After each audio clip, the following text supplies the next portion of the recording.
When someone wrongs you, ask yourself what made him do it. Once you understand his concept of good and evil, you'll feel sorry for him and cease to be either amazed or angry. If his concept is similar to yours, then you will be bound to forgive him, since you would have acted as he did in similar circumstances.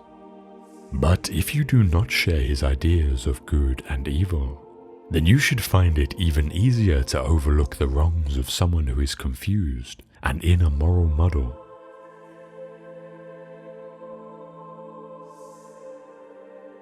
You know yourself what you are worth in your own eyes, and at what price you will sell yourself. For men sell themselves at various prices. This is why when Florus was deliberating whether he should appear at Nero's shows, taking part in the performance himself, Agrippinus replied, "Appear by all means." And when Florus inquired, "But why do you not appear?" he answered, "Because I do not even consider the question." For the man who has once stooped to consider such questions, and to reckon up the value of external things, is not far from forgetting the manner of man he is.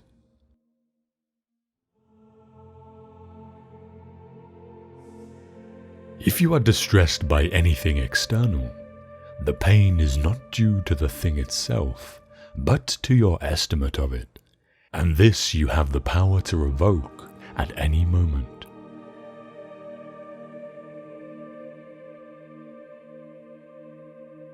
The first and most important field of philosophy is the application of principles such as do not lie. Next come the proofs, such as why we should not lie. The third field supports and articulates the proofs by asking, for example, how does this prove it? What exactly is proof? What is logical inference? What is contradiction? What is truth? What is falsehood? Thus the third field is necessary because of the second, and the second because of the first. The most important, though, the one that should occupy most of our time, is the first. But we do just the opposite. We are preoccupied with the third field, and give that all our attention, passing the first by altogether.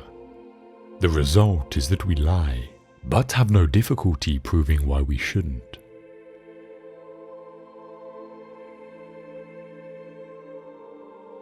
For I am not everlasting, but a human being, a part of the whole, as an hour is part of the day.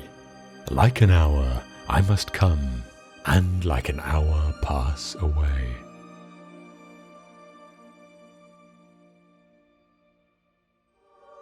Remember that you must behave in life as at a dinner party. Is anything brought around to you? Put out your hand and take your share with moderation. Does it pass by you? Don't stop it. Is it not yet come? Don't stretch your desire towards it, but wait until it reaches you. Do this with regard to children, to a wife, to public posts, to riches, and you will eventually be a worthy partner of the feasts of the gods. And if you don't even take the things which are set before you, but are able even to reject them, then you will not only be a partner at the feasts of the gods, but also of their empire.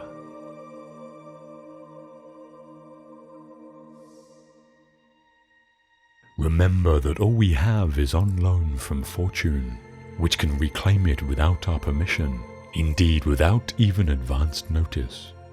Thus we should love all our dear ones, but always with the thought that we have no promise that we may keep them forever, nay, no promise even that we may keep them for long.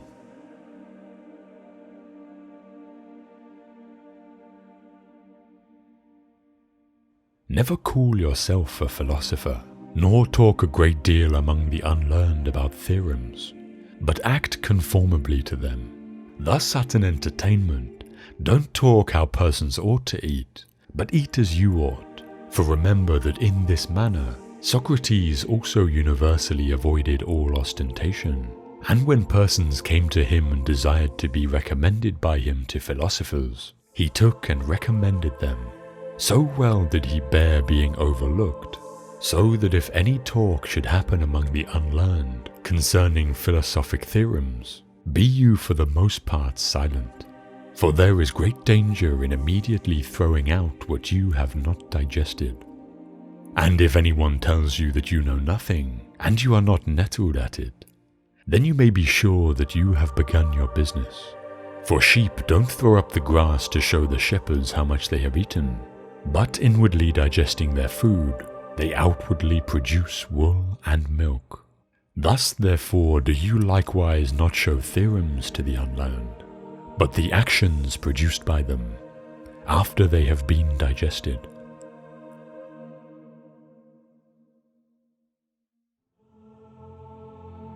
Philosophy is not an occupation of a popular nature, nor is it pursued for the sake of self-advertisement. Its concern is not with words, but with facts. It is not carried on with the object of passing the day in an entertaining sort of way and taking the boredom out of leisure. It molds and builds the personality, orders one's life, regulates one's conduct, shows one what one should do and what one should leave undone, sits at the helm, and keeps one on the correct course as one is tossed about in perilous seas. Without it, no one can live a life free of fear or worry. Every hour of the day, countless situations arise that call for advice. And for that advice, we have to look to philosophy.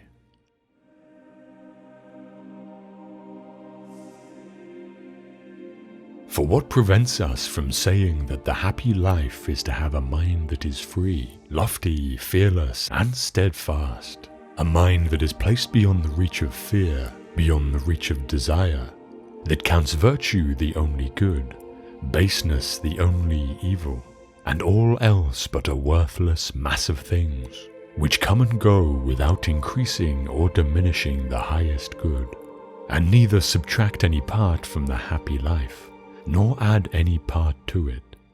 A man thus grounded must, whether he wills or not, necessarily be attended by constant cheerfulness, and a joy that is deep and issues from deep within, since he finds delight in his own resources, and desires no joys greater than his inner joys.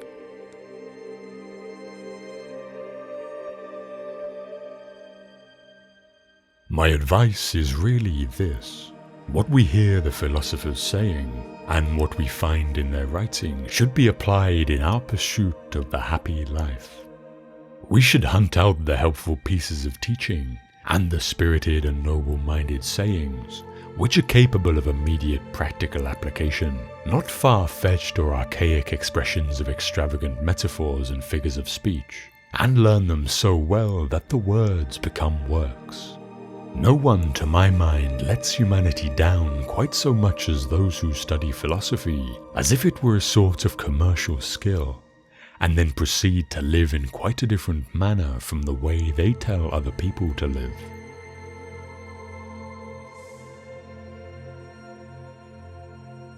All you need are these: certainty of judgment in the present moment, action for the common good in the present moment, and an attitude of gratitude in the present moment for anything that comes your way.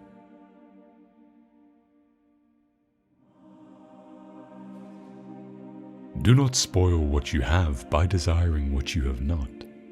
Remember that what you have now was once among the things that you only hoped for.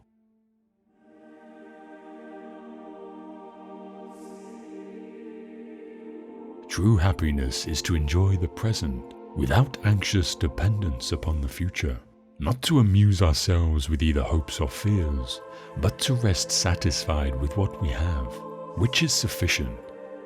For he that is so wants nothing. The greatest blessings of mankind are within us and within our reach. A wise man is content with his lot, whatever it may be, without wishing for what he has not.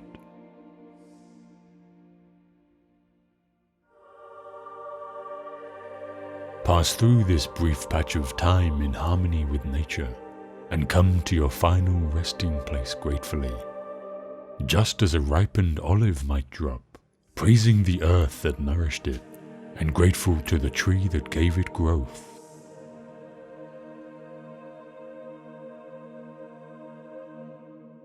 Wealth consists not in having great possessions, but in having few wants.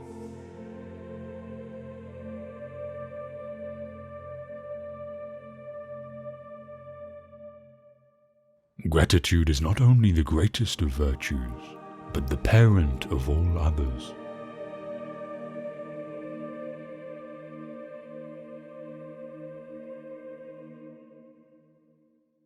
It is not the man who has too little, but the man who craves more that is poor.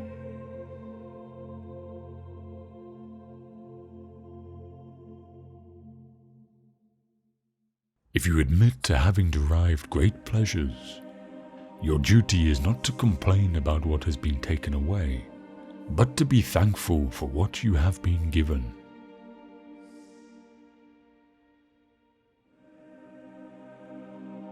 Remember that you must behave in life as at a dinner party.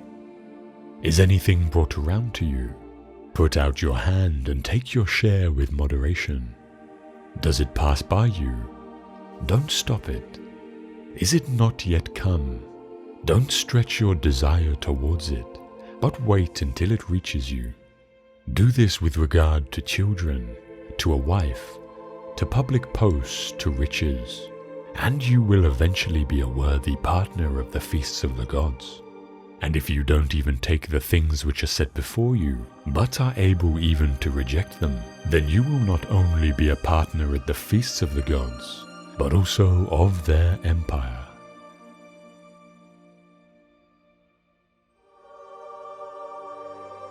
He is a wise man who does not grieve for the things which he has not, but rejoices for those which he has.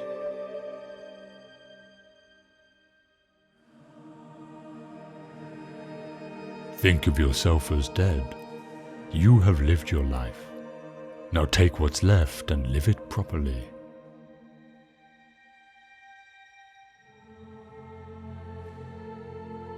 We should try by all means to be as grateful as possible, for gratitude is a good thing for ourselves in a sense in which justice, that is commonly supposed to concern other persons, is not. Gratitude returns in large measure unto itself. There is not a man who, when he has benefited his neighbor, has not benefited himself. I do not mean for the reason that he whom you have aided will desire to aid you, or that he who you have defended will desire to protect you, or that an example of good conduct returns in a circle to benefit the doer, just as examples of bad conduct recoil upon their authors, and as men find no pity if they suffer wrongs which they themselves have demonstrated the possibility of committing, but that the reward for all the virtues lies in the virtues themselves, for they are not practiced with a view to recompense. The wages of a good deed is to have it done. I am grateful not in order that my neighbor, provoked by the earlier act of kindness, may be more ready to benefit me, but simply in order that I may perform a most pleasant and beautiful act. I feel grateful not because it profits me, but because it pleases me.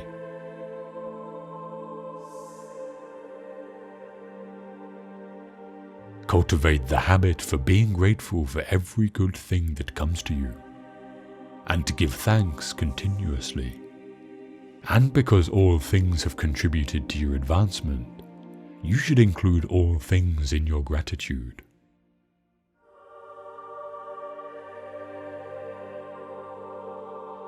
The desire for imaginary benefits often involves the loss of present blessings.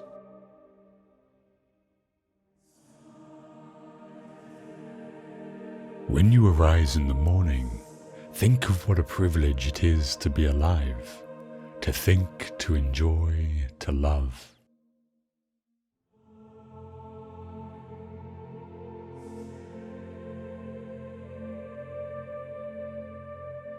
The chief task in life is simply this: to identify and separate matters so that I can say clearly to myself Which are externals not under my control, and which have to do with the choices I actually control?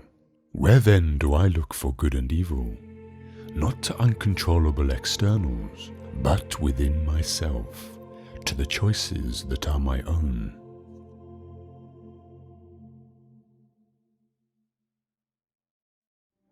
When we are no longer able to change a situation, we are challenged to change ourselves.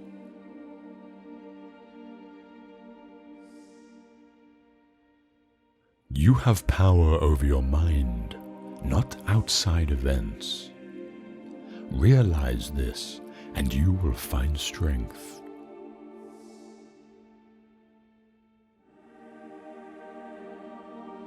Everything can be taken from a man but one thing, the last of the human freedoms, to choose one's attitude in any given set of circumstances, to choose one's own way.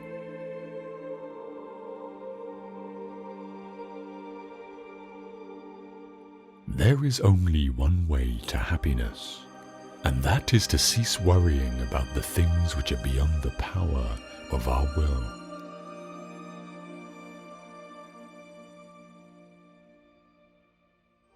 Some things are within our power, while others are not. Within our power are opinion, motivation, desire, aversion, and, in a word, whatever is of our own doing. Not within our power are our body, our property, reputation, office, and, in a word, whatever is not of our own doing.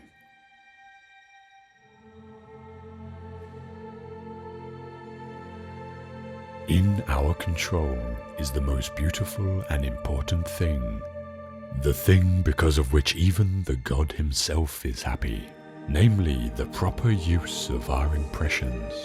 We must concern ourselves absolutely with the things that are under our control, and entrust the things not in our control to the universe.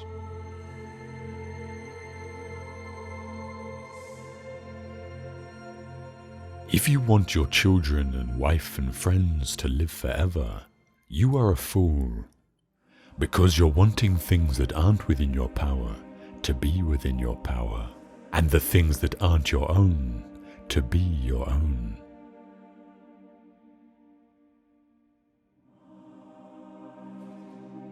No person has the power to have everything they want, but it is in their power not to want what they don't have, and to cheerfully put to good use what they do have.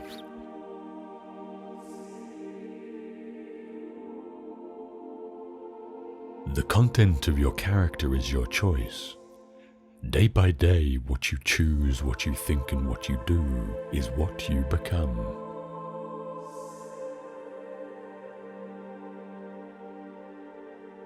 There are two things a person should never be angry at: what they can help and what they cannot.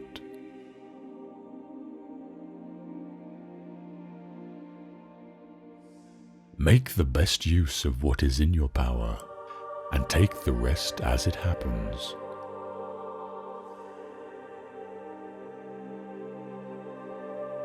Remember that among the things over which we have complete control are the goals we set for ourselves. I think that when a Stoic concerns himself with things over which he has some but not complete control, such as winning a tennis match, he will be very careful about the goals he sets for himself. In particular, he will be careful to set internal rather than external goals. Thus his goals in playing tennis will not be to win a match, something external over which he has only partial control, but to play to the best of his ability in the match, something internal over which he has complete control. By choosing this goal, he will spare himself frustration and disappointment should he lose the match. Since it was not his goal to win the match, he will not have failed to attain his goal as long as he played his best. His tranquility will not be disturbed.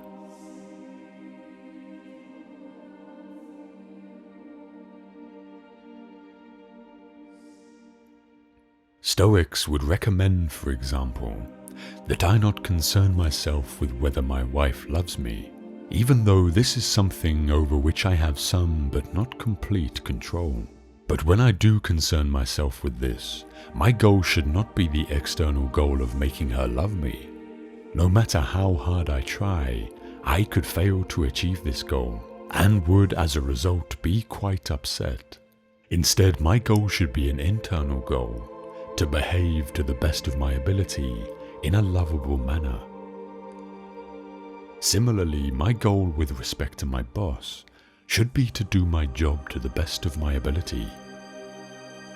These are goals I can achieve no matter how my wife and my boss subsequently react to my efforts. By internalizing goals in his daily life, the Stoic is able to preserve his tranquility while dealing with things over which he has only partial control.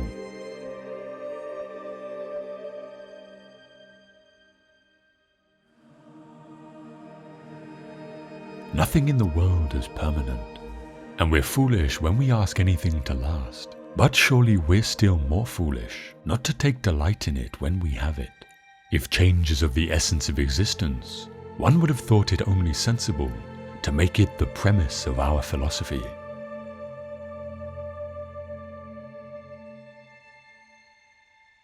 A human being is a part of the whole, called by us the universe. A part limited in time and space. He experiences himself, his thoughts and feelings, as something separate from the rest, a kind of optical delusion of his consciousness. This delusion is a kind of prison for us, restricting us to our personal desires and to affection for a few persons nearest to us. Our task must be to free ourselves from this prison by widening our circle of compassion, to embrace all living creatures and the whole of nature in its beauty.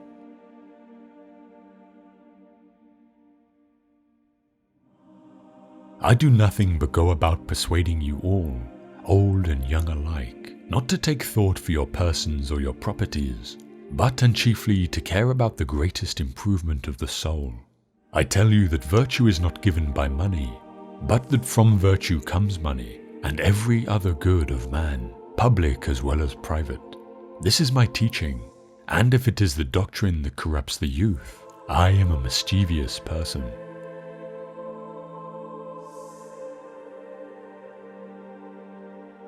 By three methods we may learn wisdom. First, by reflection, which is the noblest. Second, by imitation, which is the easiest. And third, by experience, which is the bitterest.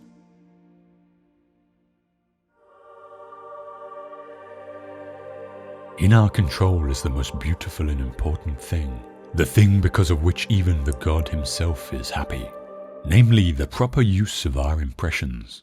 We must concern ourselves absolutely with the things that are under our control, and entrust the things not in our control to the universe.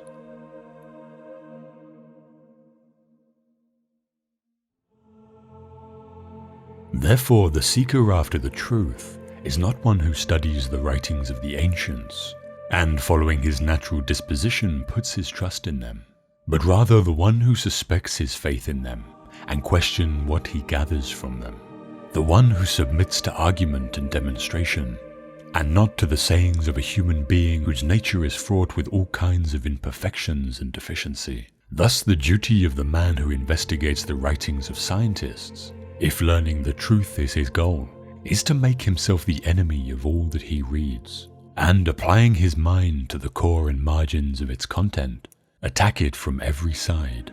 He should also suspect himself as he performs his critical examination of it, so that he may avoid falling into either prejudice or leniency.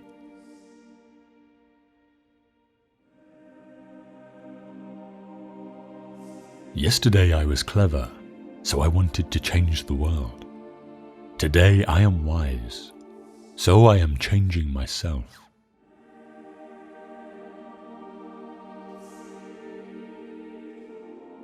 Don't just say that you have read books. Show that through them you have learned to think better, to be a more discriminating and reflective person. Books are the training weights of the mind.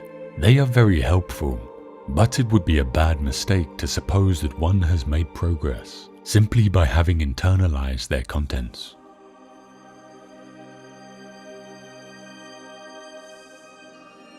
It is easy in the world to live after the world's opinion.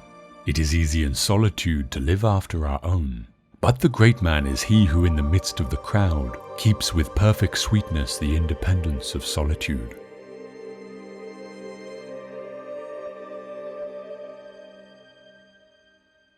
I think it's much more interesting to live not knowing than to have answers which might be wrong. I have approximate answers and possible beliefs and different degrees of uncertainty about different things, but I am not absolutely sure about anything.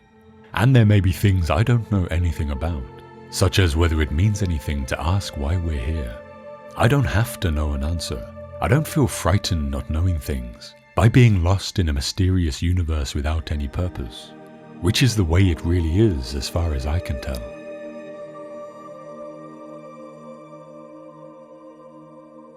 An intellectual is someone whose mind watches itself. I like this because I am happy to be both halves, the watcher and the watched. Can they be brought together? This is a practical question. We must get down to it. I despise intelligence really means I cannot bear my doubts.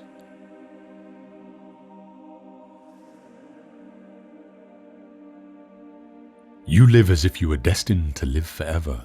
No thought of your frailty ever enters your head. Of how much time has already gone by, you take no heed. You squander time as if you drew from a full and abundant supply, though all the while that day which you bestow on some person or thing is perhaps your last.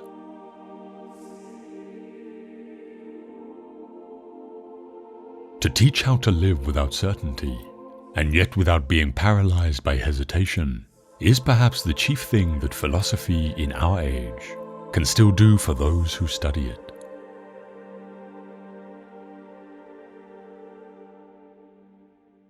The philosopher wants to know things as they are.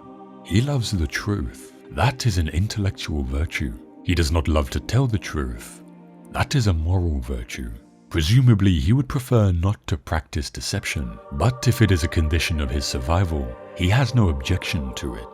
The hopes of changing mankind almost always end up in changing not mankind, but one's thought.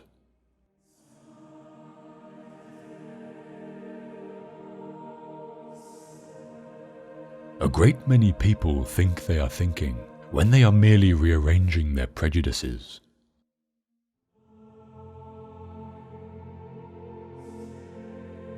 The greatest obstacle to living is expectancy, which hangs upon tomorrow and loses today. You are arranging what lies in fortune's control and abandoning what lies in yours. What are you looking at? To what goal are you straining? The whole future lies in uncertainty. Live immediately.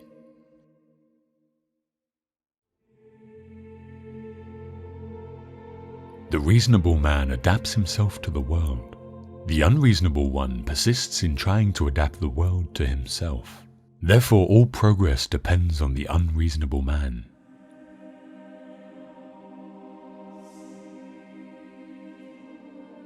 There are three classes of intellects.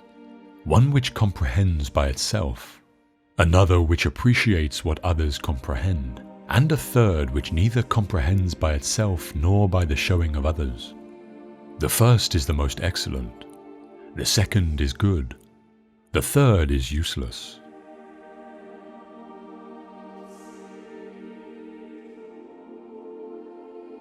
Look back over the past with its changing empires that rose and fell, and you can foresee the future too.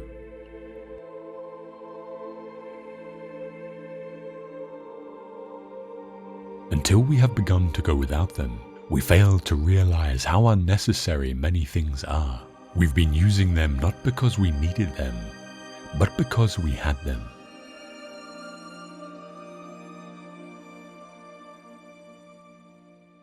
As a philosopher, if I were speaking to a purely philosophic audience, I should say that I ought to describe myself as agnostic, because I do not think that there is a conclusive argument by which one can prove that there is not a God.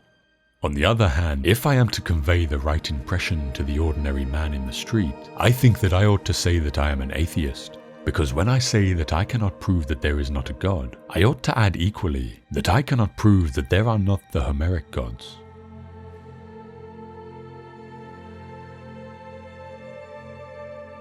Words do not express thoughts very well. Everything immediately becomes a little different, a little distorted, a little foolish. And yet it also pleases me, and seems right that what is of value and wisdom of one man seems nonsense to another.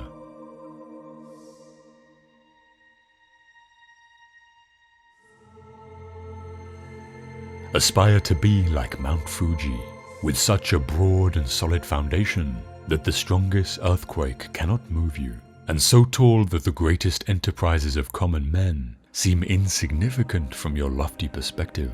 With your mind as high as Mount Fuji, you can see all things clearly, and you can see all the forces that shape events, not just the things happening near you.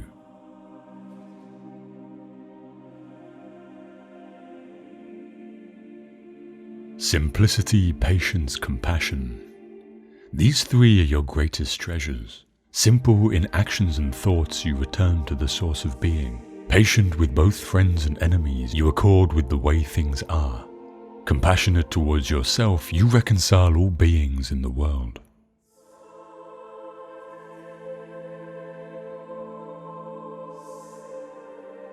What you are basically deep down, far in, is simply the fabric and structure of existence itself.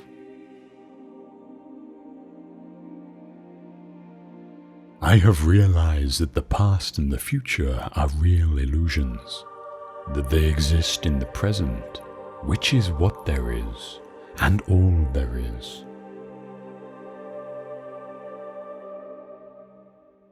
You are a function of what the whole universe is doing, in the same way that a wave is a function of what the whole ocean is doing.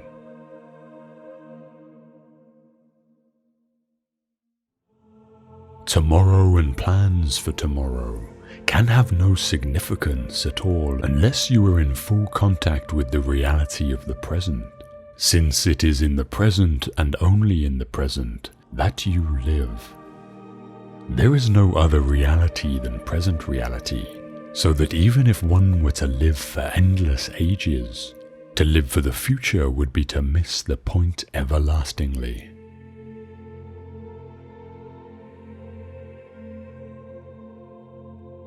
The meaning of life is just to be alive. It is so plain and so obvious and so simple, and yet everybody rushes around in a great panic, as if it were necessary to achieve something beyond themselves.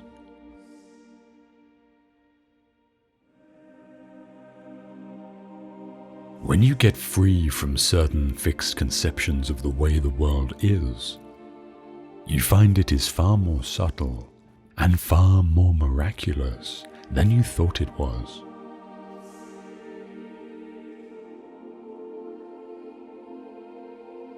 You are an aperture through which the universe is looking at and exploring itself.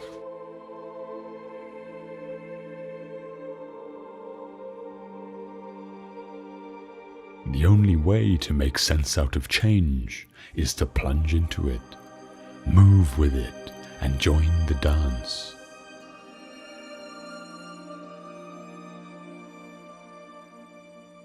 A scholar tries to learn something every day. A student of Buddhism tries to unlearn something every day.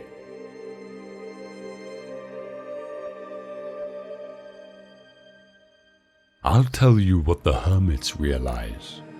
If you go off into a far forest and get very quiet, you'll come to understand that you're connected with everything.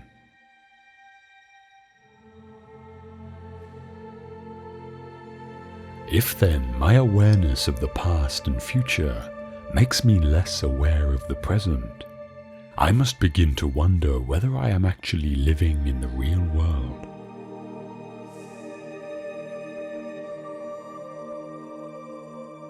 Meditation is the discovery that the point of life is always arrived at in the immediate moment.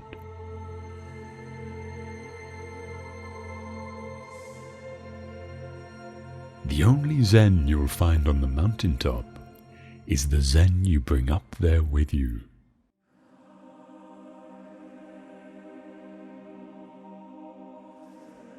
Muddy water is best cleared by leaving it alone.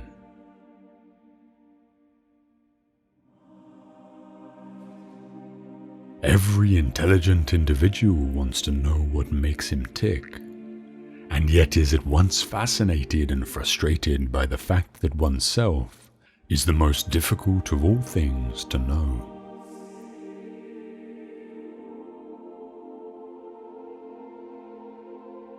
Problems that remain persistently insoluble should always be suspected as questions asked in the wrong way.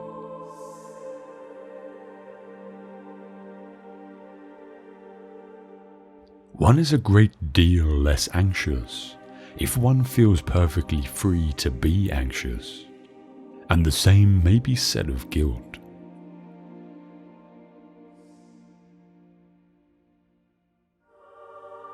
If you say that getting the money is the most important thing, you'll spend your life completely wasting your time. You'll be doing things you don't like doing in order to go on living. That is, to go on doing things you don't like doing, which is stupid.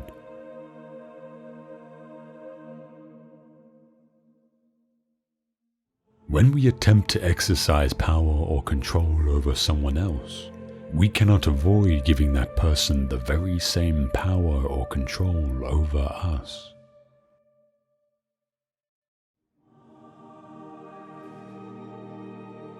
Things are as they are. Looking out into the universe at night, we make no comparisons between right and wrong stars, nor between well and badly arranged constellations.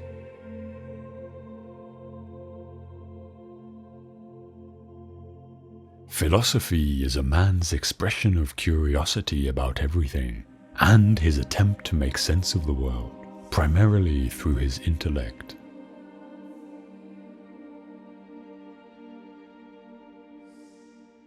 Zen does not confuse spirituality while thinking about God while one is peeling potatoes. Zen spirituality is just to peel the potatoes.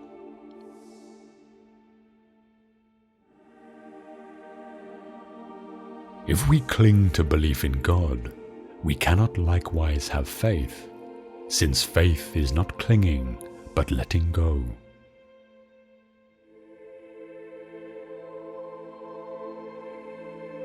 What we have forgotten is that thoughts and words are conventions, and that it is fatal to take conventions too seriously.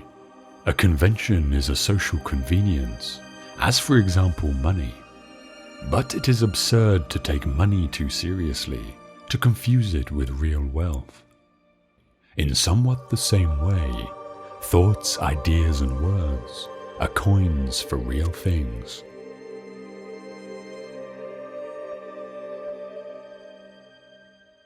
Other people teach us who we are.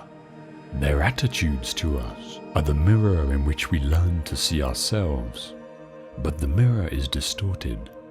We are perhaps rather dimly aware of the immense power of our social environment.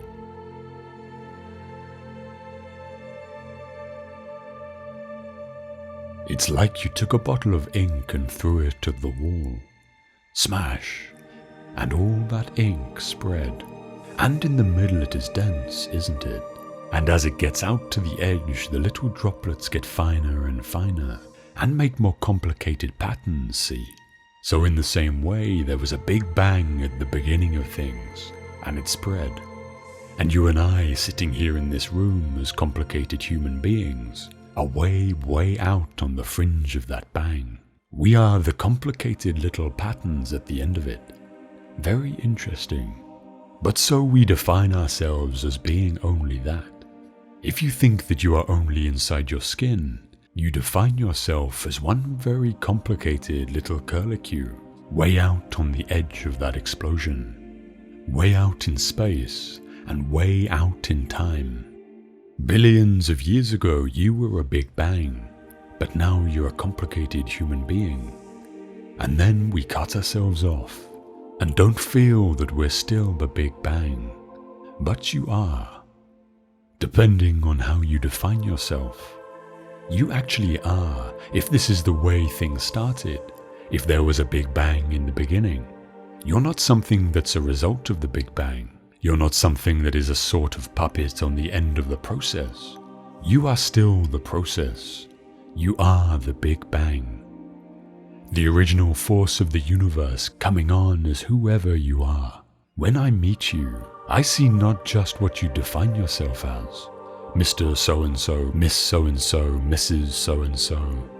I see every one of you as the primordial energy of the universe, coming on at me in this particular way. I know I'm that too, but we've learned to define ourselves as separate from it.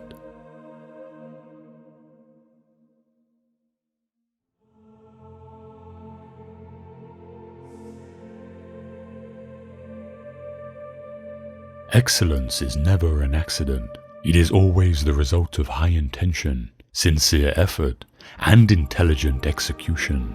It represents the wise choice of many alternatives. Choice, not chance, determines your destiny.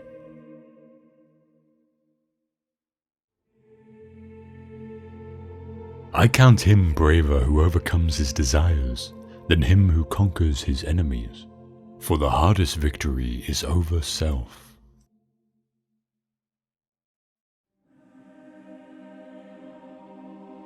The high-minded man must care more for the truth than for what people think.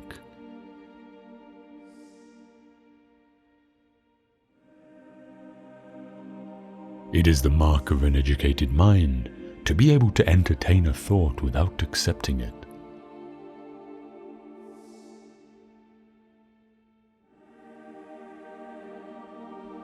Anybody can become angry. This is easy. But to be angry with the right person, and to the right degree, and at the right time, and for the right purpose, and in the right way, this is not within everybody's power, and is not easy.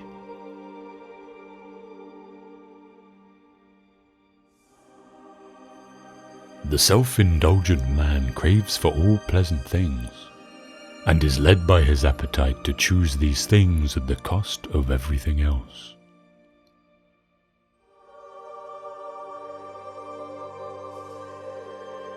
Where your talents and the needs of the world cross, there lies your vocation.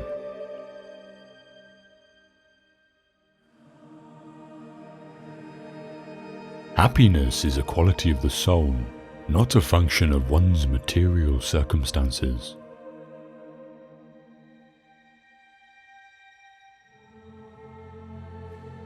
The only stable state is the one in which all men are equal before the law.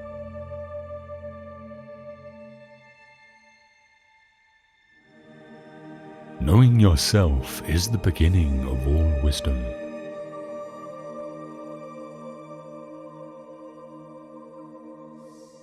My best friend is the man who, in wishing me well, wishes it for my sake.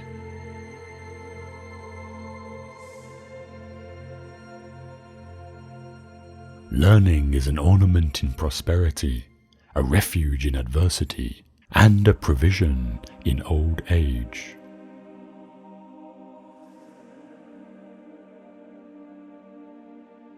One swallow does not make a summer, neither does one fine day. Similarly, one day or brief time of happiness does not make a person entirely happy.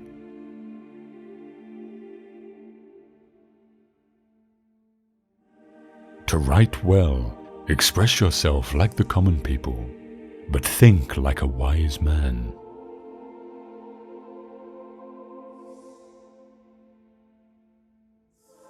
First, have a definite, clear, practical ideal, a goal, an objective. Second, have the necessary means to achieve your ends: wisdom, money, materials, and methods. Third, adjust all your means to that end.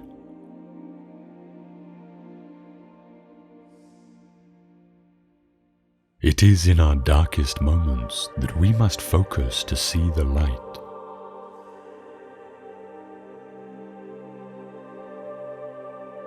Man is a goal-seeking animal. His life only has meaning if he is reaching out and striving for his goals.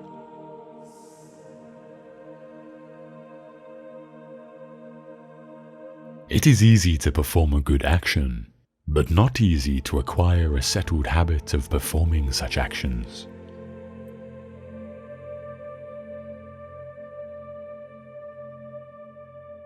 Democracy arose from men's thinking that if they are equal in any respect, they are equal absolutely.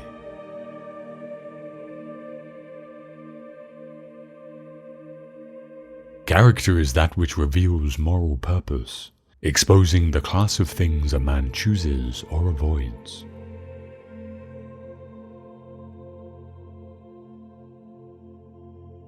Poetry is finer and more philosophical than history, for poetry expresses the universal, and history only the particular.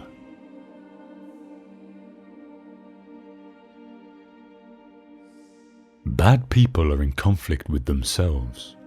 They desire one thing and will another, like the incontinent, who choose harmful pleasures instead of what they themselves believe to be good.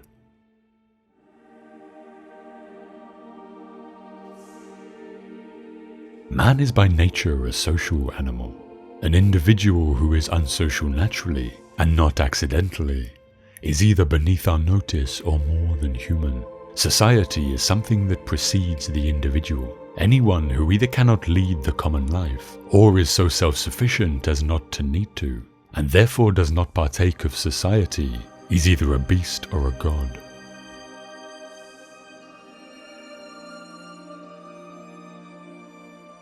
Time crumbles things.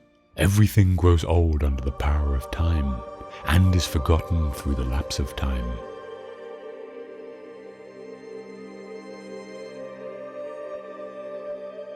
I have gained this by philosophy.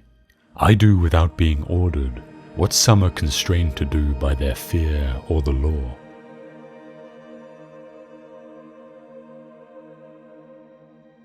It is not enough to win a war. It is more important to organize the peace.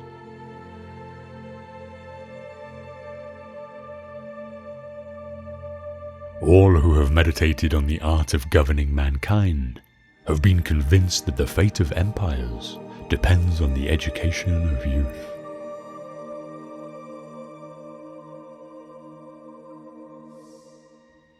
The wise man does not expose himself needlessly to danger, since there are few things for which he cares sufficiently. He is willing in great crisis to give even his life, knowing that under certain conditions it is not worthwhile to live. He is of a disposition to do men service, though he is ashamed to have a service done to him. To confer a kindness is the mark of superiority. To receive one is a mark of subordination. He does not take part in public displays. He is open in his dislikes and preferences. He talks and acts frankly because of his contempt for men and things. He is never fired with admiration, since there is nothing great in his eyes. He cannot live in complacence with others, except it be a friend. Complacence is the characteristic of a slave. He never feels malice, and always forgets and passes over injuries. He is not fond of talking. It is no concern of his that he should be praised, or that others should be blamed. He does not speak evil of others, even of his enemies, unless it be to themselves. His carriage is sedate, his voice deep, his speech measured. He is not given to hurry, for he is concerned about only a few things. He is not prone to vehemence, for he thinks nothing very important.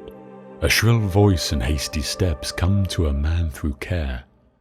He bears the accidents of life with dignity and grace, making the best of his circumstances, like a skillful general who marshals his limited forces with the strategy of war. He is his own best friend, and takes delight in privacy, whereas the man of no virtue or ability is his own worst enemy, and is afraid of solitude.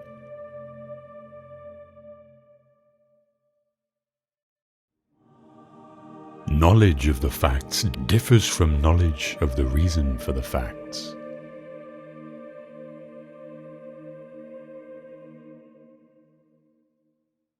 Man is a tamed or civilized animal. Nevertheless, he requires proper instruction and a fortunate nature, and then of all the animals he becomes the most divine and most civilized. But if he be insufficiently or ill-educated, he becomes the most savage of earthly creatures.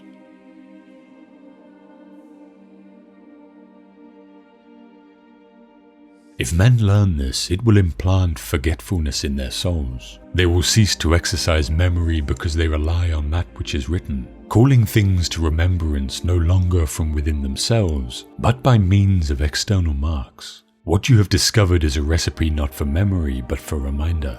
And it is no true wisdom that you offer your disciples, but only its semblance.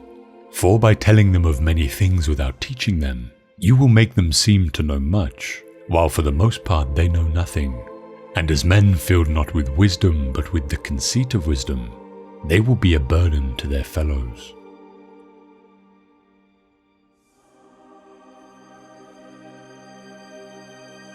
The man who finds that in the course of his life he has done a lot of wrong often wakes up at night in terror, like a child with a nightmare, and his life is full of foreboding. But the man who is conscious of no wrongdoing is filled with cheerfulness and with the comfort of old age.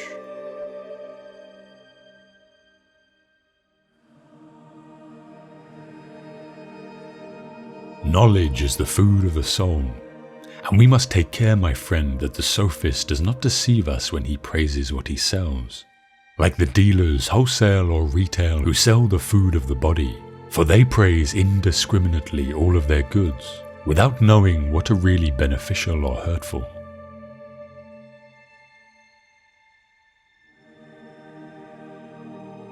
For this feeling of wonder shows that you are a philosopher, since wonder is the only beginning of philosophy.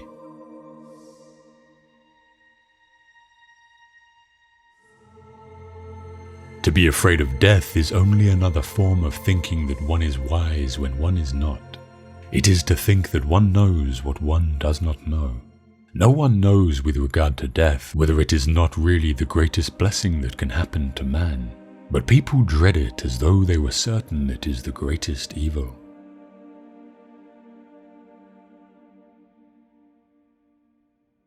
Rhetoric, it seems, is a producer of persuasion for belief, not for instruction in the matter of right and wrong. And so the rhetorician's business is not to instruct a law, court, or public meeting in matters of right and wrong, but only to make them believe.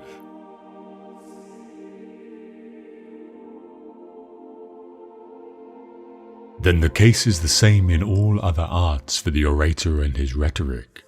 There is no need to know the truth of actual matters, but one merely needs to have discovered some device of persuasion which will make one appear to those who do not know to know better than those who know.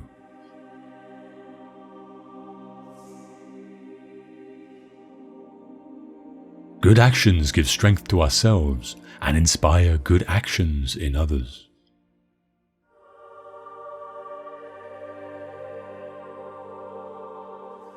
It would be better for me that multitudes of men should disagree with me, rather than that I, being one, should be out of harmony with myself.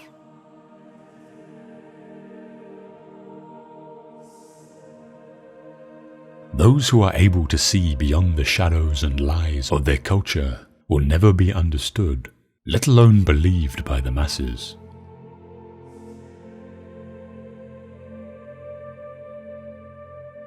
Since those who rule in the city do so because they own a lot, I suppose they're unwilling to enact laws to prevent young people who've had no discipline from spending and wasting their wealth, so that by making loans to them, secured by the young people's property, and then calling those loans in, they themselves become even richer and more honored.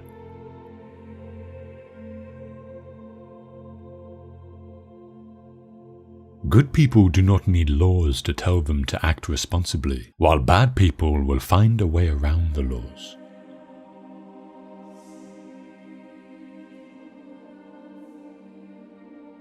People are like dirt.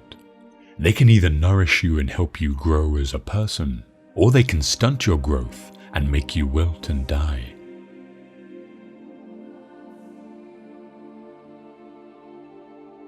A hero is born among 100, a wise man is found among 1,000, but an accomplished one might not be found even among 100,000 men.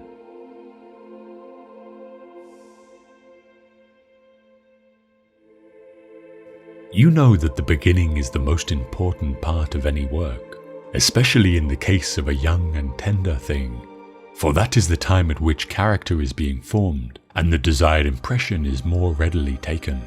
Shall we just carelessly allow children to hear any casual tales which may be devised by casual persons, and to receive into their minds ideas for the most part the very opposite of those which we should wish them to have when they are grown up?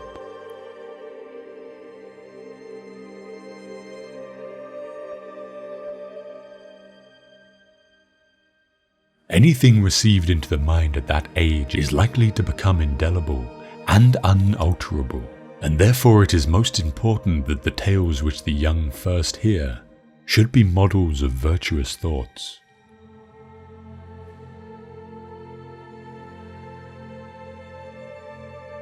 The inexperienced in wisdom and virtue, ever occupied with feasting and such, are carried downward, and there, as is fitting, they wander their whole life long, neither ever looking upward to the truth above them, nor rising toward it, nor tasting pure and lasting pleasures.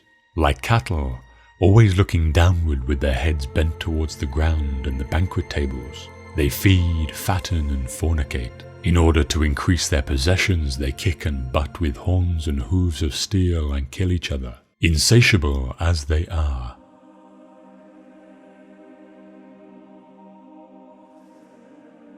Excellence is not a gift but a skill that takes practice. We do not act rightly because we are excellent. In fact, we achieve excellence by acting rightly.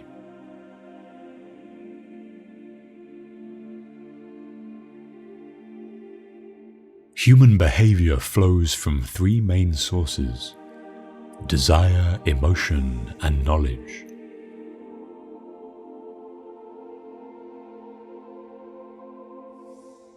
That's what education should be, I said.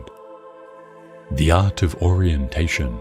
Educators should devise the simplest and most effective methods of turning minds around. It shouldn't be the art of implanting sight in the organ, but should proceed on the understanding that the organ already has the capacity, but it is improperly aligned and isn't facing the right way.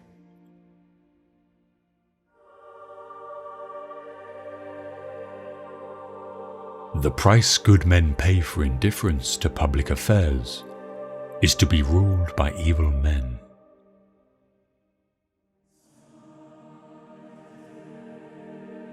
The society we have described can never grow into reality or see the light of day, and there will be no end to the troubles of states, or indeed of humanity itself, till philosophers become rulers in this world, or till those we call kings and rulers really and truly become philosophers. And political power and philosophy thus come into the same hands.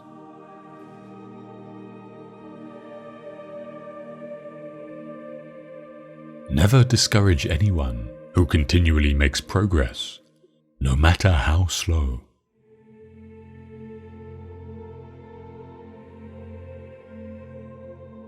The difficulty, my friends, is not in avoiding death, but in avoiding unrighteousness, for that runs faster than death.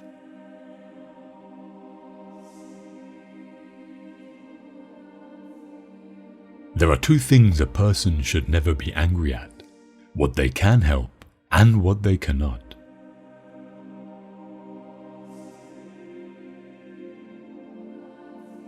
Bodily exercise when compulsory does not harm the body, but knowledge when it is acquired under compulsion obtains no hold on the mind.